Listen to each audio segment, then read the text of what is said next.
stay in it. You just follow the motion. Down and up, down and up, down and up, down and up. 1, 2, 1, 2, 1, 2, 1, 2. Great job. And then when you're ready, slow down. Oh yeah. That time there, the moment you slowed your seat, she came right down with you. Yeah. And then if you wanted to come to a stop even.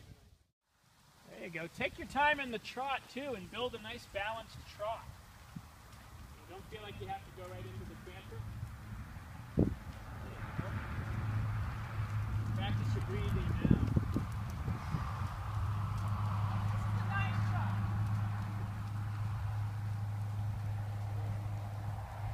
That was a great takeoff.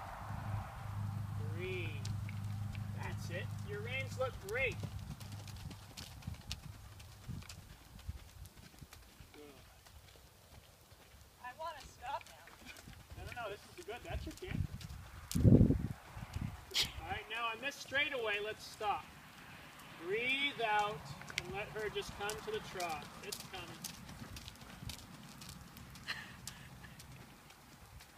There you go, into the post. You just need to do more of this. That looks great.